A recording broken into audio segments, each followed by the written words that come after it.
Your chances of getting booked on a podcast are greatly increased if you have a unique and interesting story to tell. To stand out, your pitch must have the attention of the host or co-host. Podcasting gives you a direct line of communication with your target audience.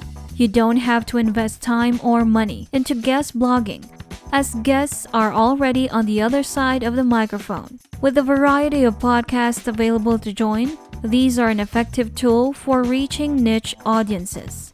The long tail of podcasts provides a wide range of selection with low competition and high reach. In order to get a guest, producers and hosts want guests who will appeal to their audience.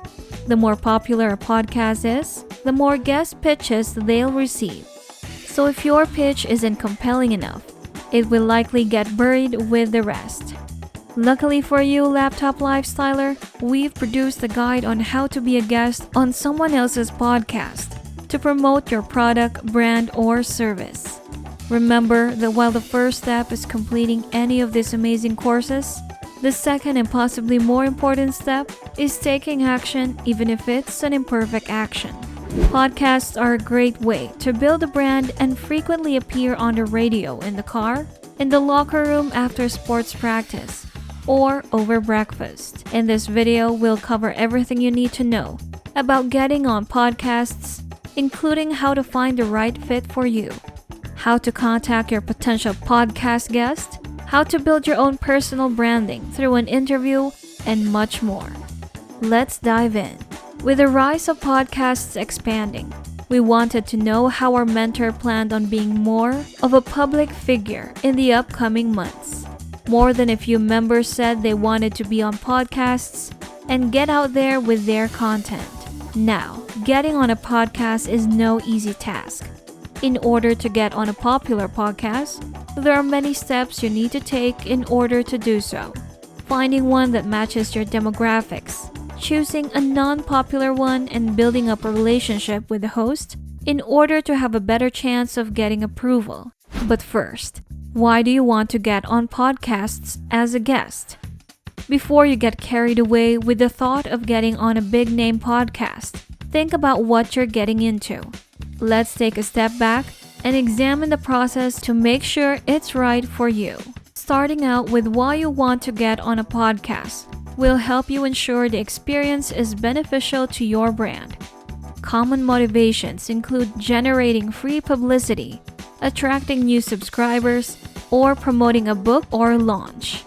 You can also grow relationships by approaching key people in your industry, build authoritative links, and drive traffic back to your website. The good news is, getting on podcasts as a guest can be an excellent way to promote your business. However, it's up to you to decide what will be most important for your goals. Stating your major motivation up front will help you organize and focus the rest of the process with greater likelihood of success. You're less likely to waste time chasing one-time gigs that won't help your goals. So here are the things you need to do to be a guest on someone else's podcast. Google podcasts in your industry. Use the search function on your phone to find podcasts that you're interested in. For example, if you want to learn more about SEO or fintech, search for SEO podcast or fintech podcast. If a podcast looks interesting, use the process below to vet it. Search podcast directories. There are a lot of web directories, but select the top-tier services like Apple Podcasts, Spotify, and Stitcher. Just search in the directory for the entire process. For example, you can also check out top shows or trending categories to identify potential top-tier guests. Join Facebook groups. Take time to join Facebook groups that are dedicated to podcasting. Check out their posts and make use of any opportunities that pop up. They may not be as rosy as they seem though. Joining a few groups, communicating politely, and giving it some time before cold messaging members might help your chances. To build relationships and get opportunities, you should introduce yourself on social media, ask questions, and help others in need. The community approach is more of a slow burn approach. where your progress can come fast or go slow depending on how you interact with it. Quality checking prospective podcasts. You should expect a large list when trying to find podcasts to help you achieve your goal. It's important that you focus on the pods likely to help you accomplish your objectives before attempting anything else. Some of them will be worth your time and some won't. When you are considering getting on a podcast, here are some tips to help you make sure your idea will get picked up. 1. Do they feature guests? It may seem obvious when you are trying to find podcasts, but make sure that the podcast you are looking for has a guest in it. Sometimes podcasts with a solo host will have guests, and sometimes they won't, so it is best to double check. 2. Listen to an episode. Go listen to a podcast yourself, which is recommended so that you can better understand if it's something you would be interested in. After listening and answering the questions above, think about what you want from it. What's the presenter trying to do with their show? Why do people generally listen to podcasts? What are the content goals for listeners? With its diverse issues, topics, and surrounding conversation, those who seek a podcast know exactly what they're getting. When you identify the topic, explore what means of enhancing the podcast that may be different from other podcasts. This helps in pitching your future projects and reaching out to the industry leaders.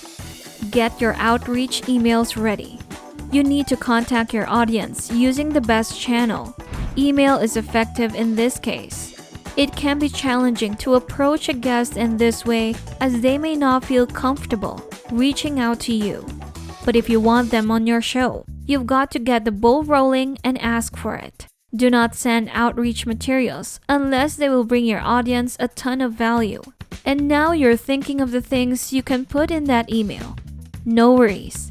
These are some additional tips you can use as you write your outreach emails. 1. Build rapport. The subject of your email should be the link or name of an individual with whom you have a point of connection. Maybe there's someone you listen to on their podcast, like on Twitter, or know through mutual friends. Start your email with that, so you can build rapport right away. 2.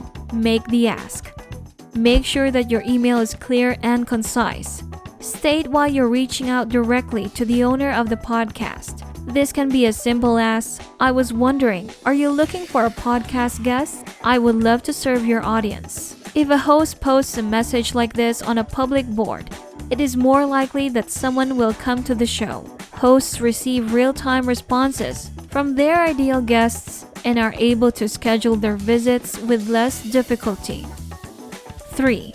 Suggest some topic ideas. Explain what you can talk about and what your personal experiences are that are relevant to the content they create.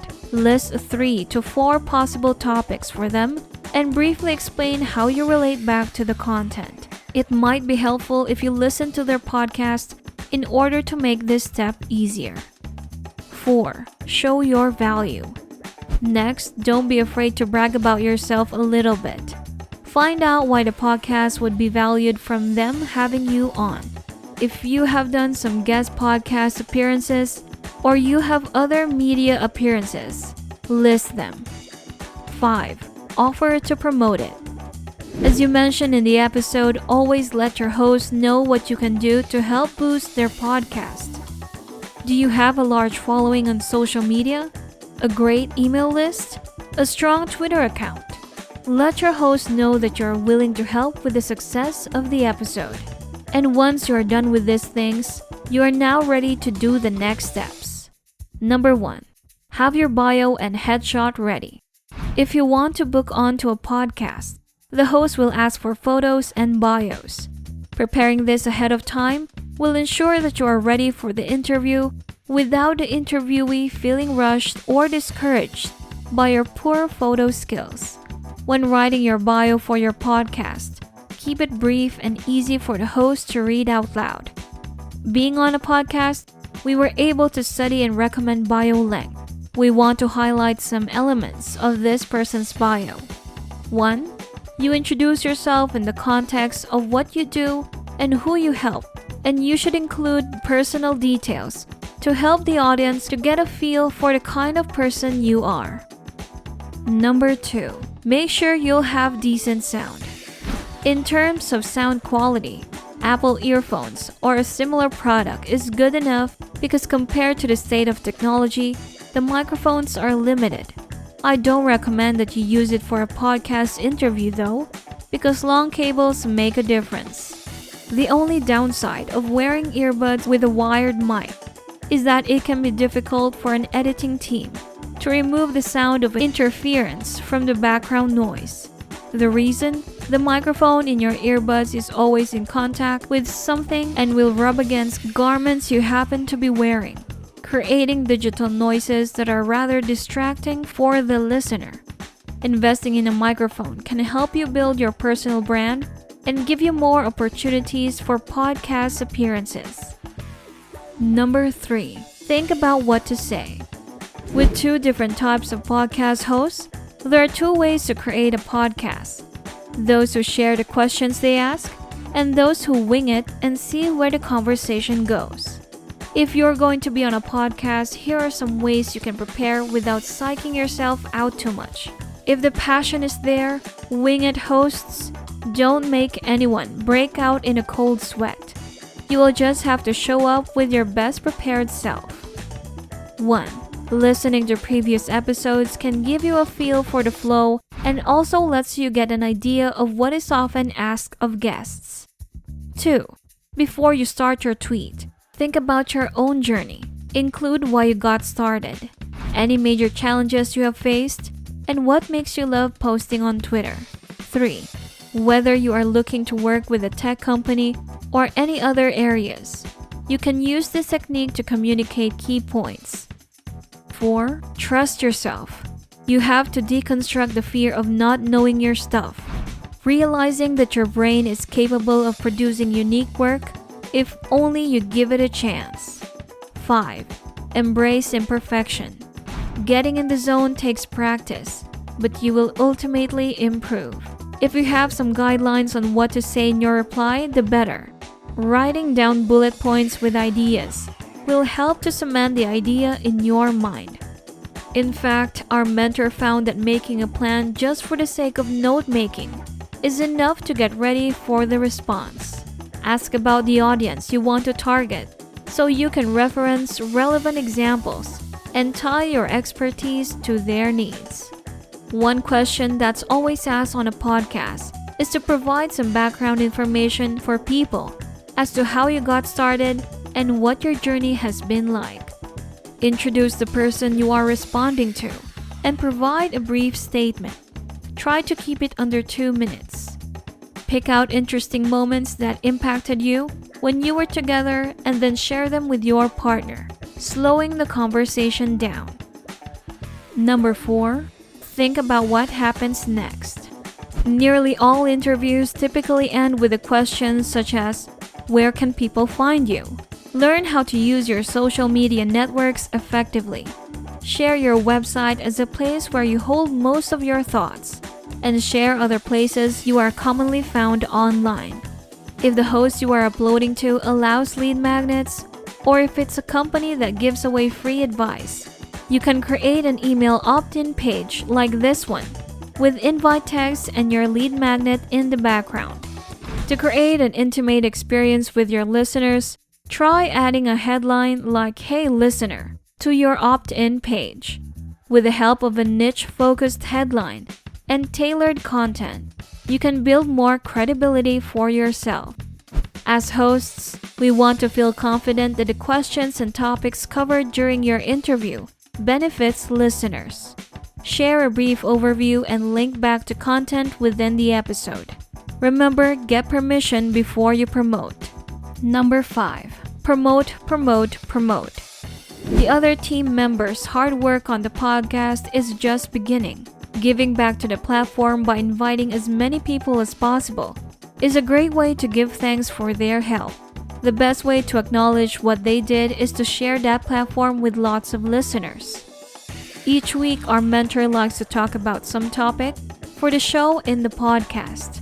While it's sometimes challenging, It's also fun and good for the show. We took this on as our way of saying thank you for allowing us to do what we love. 1. Share your excitement and see the episode with audiences after recording it. This also lets other podcast hosts know that you are a potential guest. 2. Your job is to share the episode as soon as you post it. People need to know about the great questions asked, moments from the podcast, and some insight on the bombs you dropped after each show. Share across a variety of platforms so that more people can find out about it. 3. Like all your content. You should share a podcast episode right after you record it. This will not only drive new traffic to the podcast, earning you even more love from the host, but it also tells other hosts that you are a guest material. Number 6. Keep going. If you have something to share but don't have the time or talent for it, podcasts are a great way for people to listen and learn about you. Podcasts are a give-get situation. The more content you provide, the more opportunities you get.